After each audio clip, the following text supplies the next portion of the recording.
Hi, my name is Gerhard Schwartner, and welcome to Selling Power TV. Today, we have the great pleasure of speaking with Paul Riley.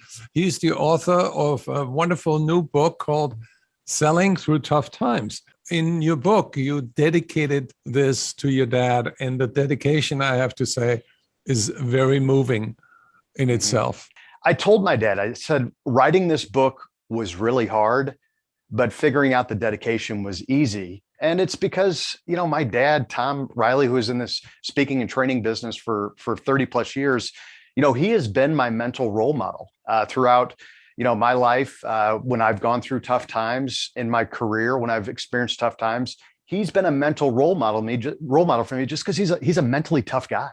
I mean, he's mentally tough. So it was an easy choice. What gave you the idea to write a book? I started writing it before the pandemic, believe it or not. I was sketching out some ideas, and the thought was pretty simple. All right, we've got value-added selling, which is a powerful message on how to compete profitably on value and not price. And my thought was, during tough times, like a recession, for example, things change. Buyers change the way they think. Sellers need to adapt the way they go out there and sell. And my thought was, we're probably going to be having a recession here soon. What I know is that, as you all know too, every few years, there's going to be some sort of downturn in the way of a recession.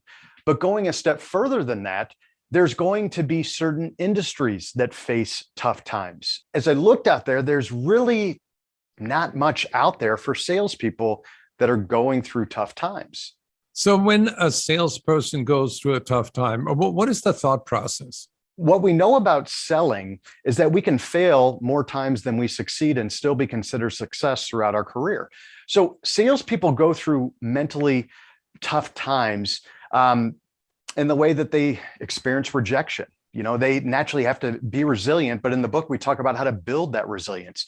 Salespeople can go through a slump, and sometimes the only way to get out of that slump is to realize that for every no we hear, we're getting that much closer to a yes. So it's important to build a mental framework, and I call it positive mental programming, to help salespeople build that foundation of resilience. And I give them a new way of thinking about failure.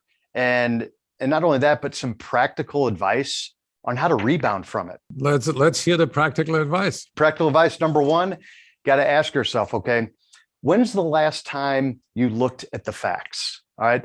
Looking at the facts is a common technique. And here's where that came from. I was talking to a salesperson. She was experiencing a significant amount of failure. And I said to her, I go, before you consider doing that, I said, let's look at the facts. All right. And she started going through some examples. She said, well, I won an award a few years ago for bringing in the most new prospects. Prior to what I'm going through now, I mean, I have a record of hitting my quota almost every single year. I received several other awards for profitability, for performance. And not only that, but other salespeople constantly would call me for advice and tips and ideas. I go, you are a great salesperson that's just going through a tough time.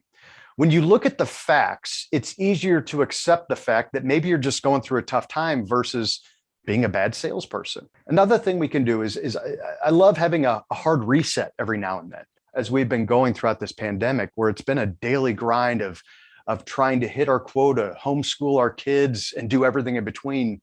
We got to have that hard reset. That hard reset is absolutely critical. Another thing we talk about in the book, there's a famous psychologist, Martin Seligman. He coined the phrase learned helplessness, but we replaced that with learned hopefulness.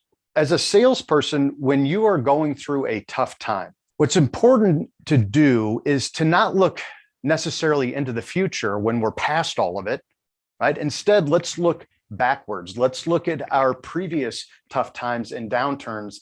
We look back at that time for two reasons. Number one, we look back at that time to realize it was only temporary and that you've made it past it, which is important.